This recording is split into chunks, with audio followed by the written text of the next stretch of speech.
Mondiale de l'Afrique se célèbre ce 25 mai 2018, une occasion pour les pays et dirigeants africains de lutter pour le rapprochement des peuples africains. La transfusion sanguine est devenue un véritable chemin de croix pour de nombreuses familles en quête de poche de sang. Pour une poche de sang, il faut venir avec 2 donneurs et une somme de 25 000 francs CFA. Voilà pour le sommaire.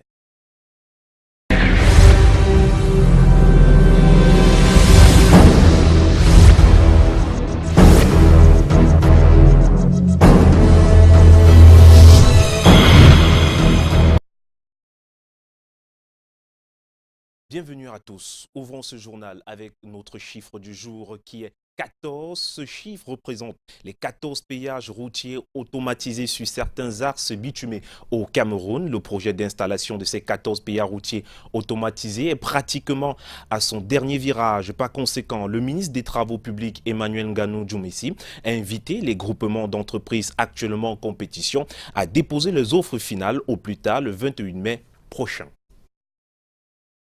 Une note dans ce journal, on en parlait d'ailleurs en titre, la 55e édition de la Journée de l'Afrique se célèbre donc ce jour et a pour thème gagner la lutte contre la corruption, un chemin durable vers la transformation de l'Afrique.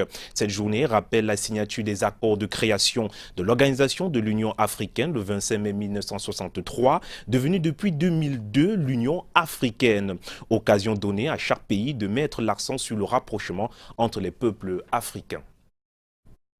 Et on parle d'éducation à présent. Instruction des enfants du village Nieb dans la Haute-Sanaga. Les parents et les élèves sont dans le désarroi. Les familles implorent le gouvernement de créer une école publique. En attendant la réaction du ministère de l'Éducation de base, les parents ont bâti une pièce en matériaux provisoires pour scolariser leurs enfants. Rappelons que c'est 2 enseignants pour toute une école. Vanessa Melakandem et Rémi Otignan. L'école de fortune du village Nien a été construite par les parents d'élèves. Elle compte des enseignants bénévoles pour 58 élèves évoluant en cycle incomplet. Il n'y a pas une honte d'imiter le bon exemple. Cet exemple a été copié ailleurs. Et nous devons espérer que dans ces missions, parmi les missions régaliennes, que l'État va enfin poser un regard de grâce et favorable pour l'érection de cette école de parents. En école publique. Quand nous sommes à Niang, Niang conçoit tout le monde et à une distance, c'est à 6 km et me compte à beaucoup de kilomètres. Bon, à cet effet, nous allons parler. Nous voulons que nos enfants ne partent plus très loin et que nous restions sur place. Et quand l'école est là, tout le monde est très fier. L'école, située dans la Haute-Sanaga, reçoit la visite d'un inspecteur d'éducation de base. C'est dans le cadre des unités d'animation pédagogique. Une opportunité pour les villageois d'exprimer leur souhait de voir l'établissement transformé en école publique. L'une des priorités de Madame le ministre de l'Éducation de base, c'est la création des écoles, là où le besoin s'impose. En ce qui est de la communauté de Niang, le besoin s'impose, il y a un réel besoin de création d'une école primaire publique. En ce moment, nous avons transmis leur demande de création à Madame le ministre et le reste, c'est à son appréciation. Et nous pensons bien que Madame le ministre, comme elle s'est toujours attelée pour la création de nouvelles écoles et comme c'est une zone à éducation prioritaire, nous pensons bien qu'il y aura création. Il y aura transformation de cette école des parents en école primaire publique par la création de Madame le ministre de l'Éducation de base. Ce n'est que depuis le mois de novembre dernier que l'école des parents d'élèves de Nien a ouvert ses portes. Pour le moment, elle ne dispose que de 2 salles de classe et d'une latrine non conventionnelle. Rendus à la veille des congés de fin d'année scolaire, les élèves caressent l'espoir de retrouver ici l'année prochaine une école semblable à celle que l'on retrouve dans les grandes villes du pays. L'action chrétienne est au cœur des hommes de Dieu et des hommes de société. C'est ainsi que grâce aux bourses scolaires qu'offrent les membres de la Fondation FACA à travers le monde, plusieurs jeunes Camerounais, étudiants et séminaristes issus de familles démunies ont pu aller à l'école et poursuivre leurs études. Nous avons pris part à une cérémonie de distribution de ces dons à Douala. Mazoukwesso est à la caméra. Reportage. J'étais dans l'incapacité d'achever mes UV. Et j'avais tout validé au premier semestre et je ne pouvais pas composer au deuxième semestre. Début d'un témoignage touchant qui révèle aux yeux des hommes la bonté de certaines personnes. Grâce à la fondation Abbé Michel Kwam et Ami, en abrégé FACA, ces jeunes filles ont pu poursuivre ses études. Et comme elle, plusieurs autres jeunes étudiants et séminaristes nécessiteux ont reçu des bourses scolaires. Je suis très heureuse d'avoir reçu ce don et je souhaite pouvoir faire de même dans un futur très proche. Je dirais merci à la Fondation FACA parce que c'est la deuxième année que je bénéficie. C'est au cours d'une célébration eucharistique à la petite chapelle de l'Université catholique Saint-Jérôme de Douala que ce geste de cœur a été émis. Créée en 2009, cette fondation vise à soutenir une jeunesse issue des familles démunies. Mais chaque année, nous faisons ainsi, nous cotisons de l'argent qu'on distribue aux élèves en milieu universitaire. Pour être bénéficiaire des aides de la FACA, il faut être d'une condition sociale de démunis. Quand vous déposez des demandes au délégué, le délégué transmet les demandes, on lui accorde une aide. Au total, plus d'une trentaine de jeunes démunis ont été gratifiés au nom de l'Éternel. Lorsqu'on parle de transfusion sanguine au Cameroun, on a toujours du mal à trouver un donneur compatible. Les banques de sang sont dans la majeure partie du temps vides. Aujourd'hui, pour avoir une poche de sang, il faut venir avec 2 donneurs et se munir d'une somme de 20 000 francs CFA qui représente les frais d'examen de sang. Mireille Flomané et Marous Kouesso. Bénéficier d'une transfusion sanguine n'est pas facile au Cameroun. En plus des donneurs, il faut payer une certaine somme d'argent, ce que décrit quelques usagers. Bon, j'ai donné le sang à l'enfant de mon ami qui était malade à Ngoussou à Yaoundé. Il a demandé presque 3 donneurs. On était 4 personnes, on a repoussé une personne. Oui, après il a payé à l'hôpital. Ma maman a eu le cancer du col de l'utérus. Bon, on a dit qu'on devait opérer. Après l'opération, on a demandé qu'il fallait du sang. Mais on a dit que dans la maison où il y a le sang, donc dans la famille, il n'y avait pas le sang qui compte, son groupe sanguin. On a donné 30 000 chez cette personne et repayé encore le sang à l'hôpital. Dernièrement, j'étais à l'hôpital. L'enfant n'avait pas le sang, on a demandé le sang.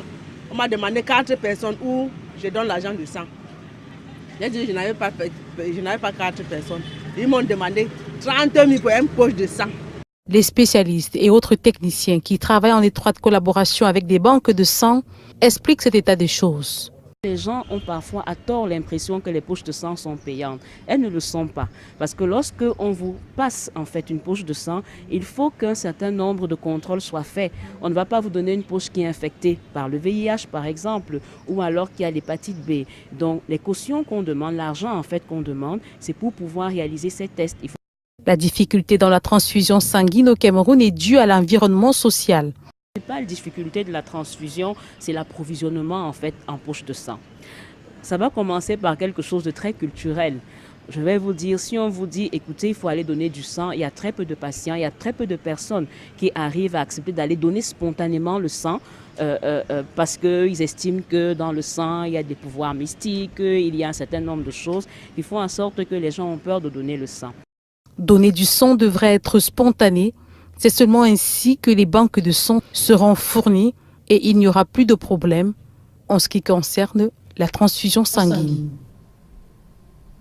À Yoko, le massif forestier de plus de 29 000 hectares est en danger.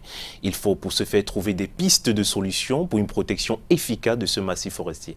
À cet effet, les populations de Yoko ont été formées pour la préservation de cette forêt. Robert Charlitok et Espoir Bayra.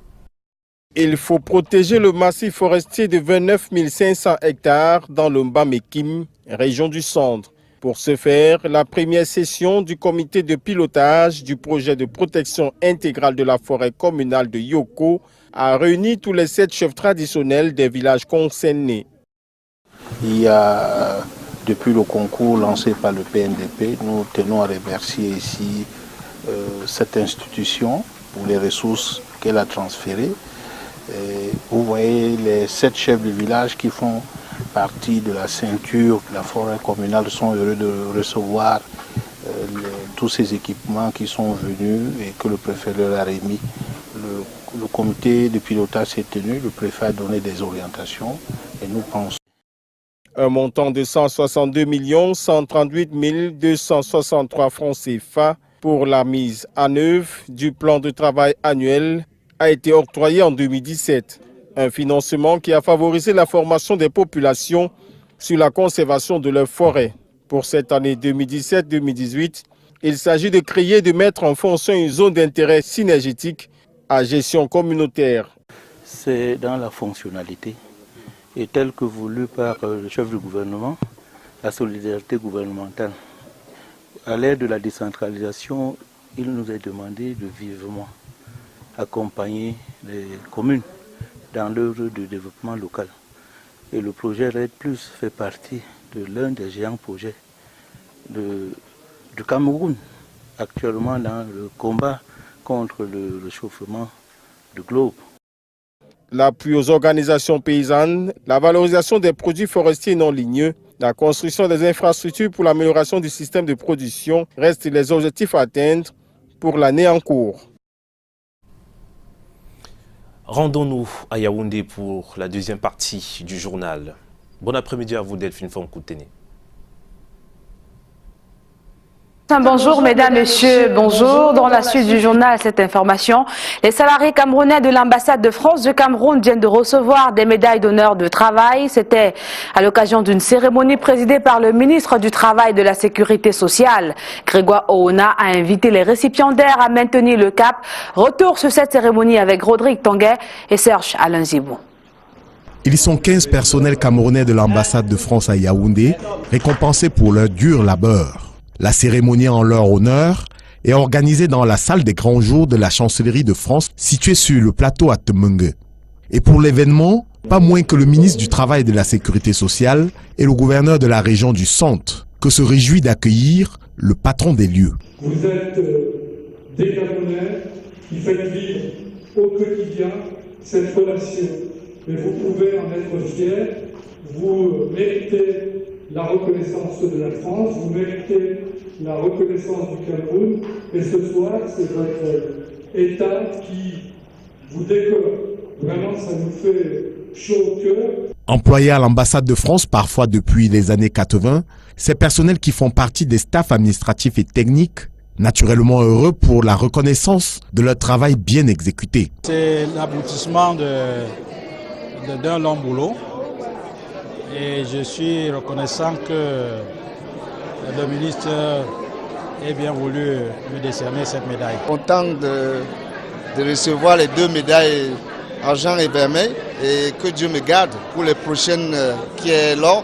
Et je veux vraiment arriver là si Dieu me garde. Très ému de recevoir cette médaille en or aujourd'hui parce que vraiment ça se mérite. Ces récipiendaires des médailles du travail en argent, en vermeil et en or, se sont sentis particulièrement touchés par les propos du ministre Grégoire Oona, qui voit en eux des ambassadeurs permanents du sens du travail et de la rigueur des Camerounais auprès des diplomates français. Et on poursuit avec cette note d'information. Le Cameroun s'est joint à la communauté internationale hier pour célébrer le 25e anniversaire de la biodiversité. Une série d'activités a été organisée à l'occasion par le ministre en charge de l'environnement, notamment une marche sportive, le planting d'arbres, des conférences, débats et même des concours au sein des établissements et universités. Les meilleurs sketchs et récits visant à la préservation de la biodiversité ont été récompensés à Yaoundé par Hélé Pierre. Sur l'importance des 25 ans d'action pour la biodiversité, je vous propose d'écouter le ministre en charge de l'environnement au micro de Karel Mezatiachoya. Et vous savez que le monde entier, depuis 1992, se mobilise pour préserver et gérer durablement la biodiversité. Et aujourd'hui, ce 25 ans d'existence, c'est une occasion pour nous de faire le bilan des actions qui ont été réalisées et surtout de gérer les bases pour le futur. Nous devons donc gérer la biodiversité sans détruire le capital, préserver les intérêts des générations futures tout en satisfaisant les nôtres. C'est cet engagement nouveau que nous prenons pour protéger davantage cette biodiversité qui est bien pour notre santé, pour notre vie, pour notre existence. Et pour tester et en rapport à la célébration de cette biodiversité, nos reporters ont fait une descente dans les rues de la capitale hier pour tester le niveau de culture générale des Camerounais. Question, c'est quoi la biodiversité? Tentative de réponse avec Karel Mezatiachoya et Luc Vondo. Ils sont nombreux, les Camerounais, qui soit ont une idée approximative ou encore ne comprennent rien lorsqu'on parle de biodiversité. Nous avons tendu notre micro à l'homme de la rue cet après-midi, morceau choisi. La diversité des cultures, non, la multiplicité des cultures. Le changement climatique. Non, je ne sais rien là-dedans. Non. Non, on ne connaît pas, désolé. Biodiversité. Je ne sais rien de ça. Non, il ne connaît pas ça. Il faut me dire non. Pour éclairer cette dame, nous avons rencontré une experte en la matière. La biodiversité, simplement dit, c'est la vie sur Terre. Tout ce qui est vivant, que ce soit les plantes, les animaux ou les microbes, que ce soit l'environnement ou l'écosystème où se trouvent ces espèces vivantes, notre vie est basée sur ces espèces vivantes. Tout ce qu'on mange, tout ce qu'on utilise pour nous soigner, tout ce qu'on utilise dans la cosmétique ou l'industrie pharmaceutique est à la base de la biodiversité. Seulement, l'homme est très souvent à l'origine des actions qui détruisent la diversité des espèces vivantes, notamment la déforestation, le braconnage, l'agriculture sur brûlis. Il est important d'y mettre un terme pour préserver la vie. Notre façon d'utilisation, de production, de consommation, qui n'est pas favorable à la biodiversité, nous devrons changer aujourd'hui. C'est le message qu'a transmis le gouvernement qui célèbre 25 ans d'action pour la biodiversité. En culture, parlant du tout premier festival de Slam Mob, un mélange de stand-up et de slam qui se déroule depuis la semaine dernière au Cameroun. Cette initiative d'un jeune groupe d'artistes lancé à Douala se poursuit depuis hier à Yaoundé avec un atelier d'écriture de slam et de stand-up. Plusieurs jeunes sont à l'école de ces deux genres qui se complètent et parmi eux, notre reporter Julio Trésor Tanon. Inventer un poème devant les autres et être capable de le déclamer. C'est l'exercice de base que dispense l'idole la slameuse aux participants de l'atelier de formation de slam du tout premier festival itinérant de slam et de stand-up au Cameroun, dénommé Slam Up. Pour ce faire, c'est la raison pour laquelle on commence par un champ d'écriture. Là, au moins, on est sûr que tout ce qu'on dira tournera autour de notre mot parce qu'on aura pris des expressions qui appartiennent au champ lexical ou alors au champ de nos idées en relation avec ce thème-là. C'est la première étape. La deuxième, c'est quand on fait des paires de vers, on essaye de faire en sorte qu'ils soient déjà cohérents. Avant même de passer à la phase où on essaye d'ordonner, de savoir quelle est l'idée qui vient en premier, celle qui vient en second et tout. Et puis à la phase des corrections. Les participants à l'atelier sont pour la plupart les passionnés d'humour et des beaux textes. Mais j'ai découvert l'idole sur YouTube et j'ai vu son premier album, j'ai vu ses singles, c'était vraiment très bien.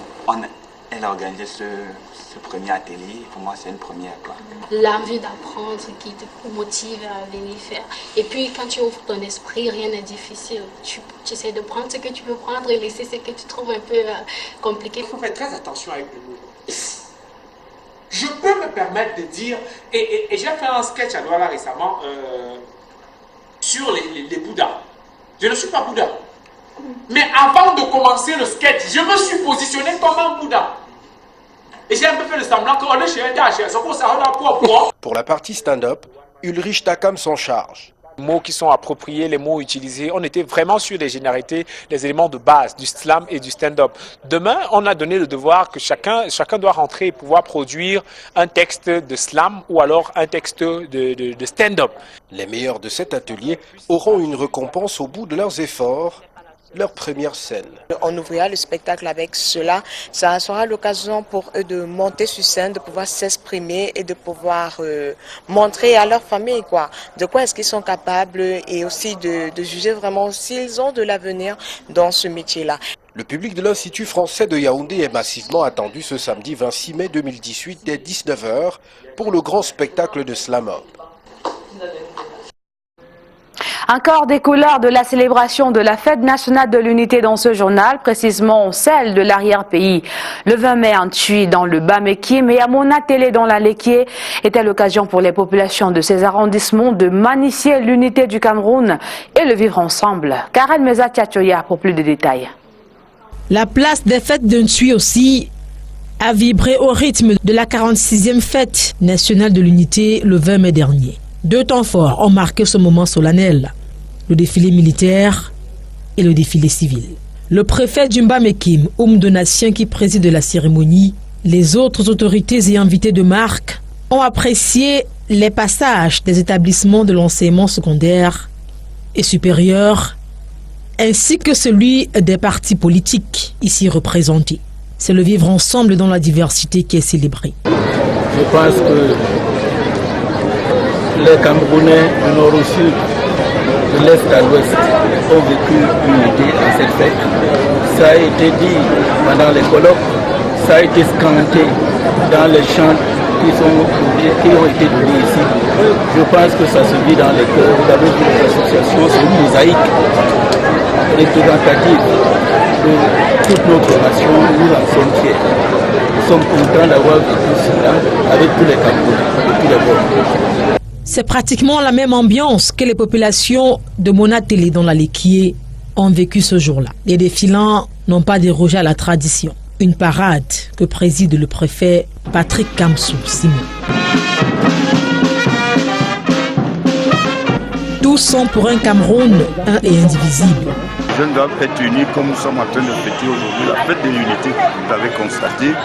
Les jeunes ont participé, tout le monde, vous avez vu vous-même, ce n'est plus à démontrer, tout le monde est uni. Rendez-vous a été pris pour l'année prochaine. Ainsi se porte la capitale ce vendredi. Le 13 se poursuit à Douala avec vous, Junior Ossan. Bon week-end. Bon week-end, Delphine Fonko Téné. Et on poursuit en culture. L'événement culturel Escale Bantou est lancé à Douala. Depuis plusieurs jours, des artistes de tout horizon se produisent sur la scène consacrée au dit événement. Cet événement qui vise à promouvoir les artistes du monde et surtout d'Afrique centrale. Et les femmes sont ici mises à l'honneur. Et se referme donc le 26 mai prochain. Junior San et Armand Pagna.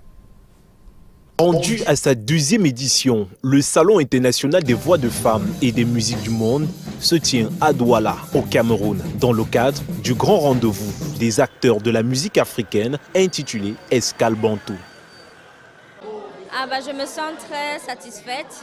Je suis venue me présenter à ce salon et je pense que j'espère aussi que les retours seront bons. L'assassin m'invite en tant qu'artiste incognito sur le Midem. Ah voilà, et pour moi c'est déjà une grande première et je vais y aller. On ne rêve pas, on ne travaille pas pour rien. C'est impressionnant de voir des spectacles de qualité comme ce soir. Nelly Daki nous a apporté une Guinéenne qui vient, qu'on ne connaît pas. Et unanimement, tout le monde était content de voir des spectacles comme ça. Vraiment, ça... Une conférence donnée à l'IFC de Douala a permis aux nombreux acteurs invités, promoteurs de musique, spécialistes, artistes, journalistes de débattre sur ce grand salon et marché qui désormais est une véritable plateforme de visibilité pour les artistes d'Afrique centrale. Déjà que l'Afrique centrale manquait jusqu'ici un espace véritable pour vendre ses artistes.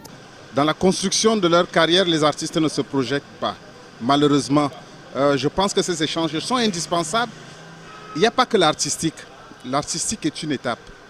Maintenant, pour construire une carrière, il faut pouvoir associer les deux. L'artistique et l'administratif. Il faut bien comprendre l'environnement dans lequel on veut se projeter. C'est un peu dans ce cadre-là que nous avons souhaité que les directeurs de festivals puissent un peu parler de leurs événements, des contraintes de leurs projets. Ça permettrait aux artistes qui veulent postuler de savoir quand, comment. L'Escale Bantou, c'est aussi des rencontres professionnelles B2B, des échanges et coopérations sud-sud et nord-sud au service de marches dynamiques des artistes en Afrique. Cependant, plusieurs artistes tardent à mieux comprendre l'importance des échanges et débats que sous-tend l'Escale Bantou. Les cabarets forment de plus en plus d'artistes au Cameroun. C'est le cas de l'artiste Amour Dika, une prod qui s'est produite dans plusieurs cabarets ici au Cameroun. Après avoir donc longtemps travaillé, il présente aujourd'hui un nouvel album. Suivons ce reportage de Lil Piedjou et de Luther Ndjomo.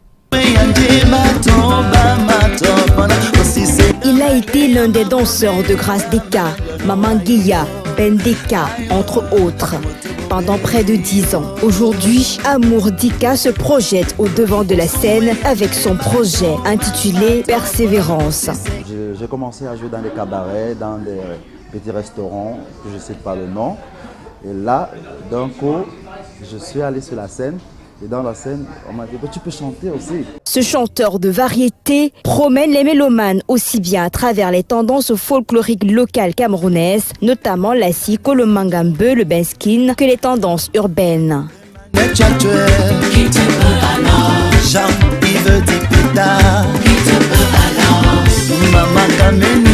5 années pour réaliser ce chef-d'œuvre de Saint-Titre qui est un appel à l'effort, à la persévérance et l'amour.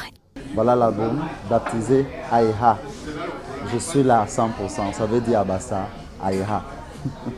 Cet album est baptisé de beaucoup de personnes qui m'ont donné le coup de main. Dika Joseph Achille, de son vrai nom, après l'obtention de son BEPC, quitte les bancs pour une formation en restauration. Plus tard, il est passionné par la danse et crée son propre groupe de danse dénommé le Ndolo Dance. Par la suite, il se forme en chant. Amour Dika aujourd'hui est un pur produit des cabarets. Véritable produit de cabaret, en tout cas, il est en train de réussir. C'est donc ici que se referme le 13h sur Canal 2 International. Le prochain rendez-vous, c'est lundi. Mais ne manquez pas tout à l'heure le grand format à 19h50 avec Vanessa Melakamdem ici à Douala et Alain Gislinkanga du côté de Yaoundé. Au revoir.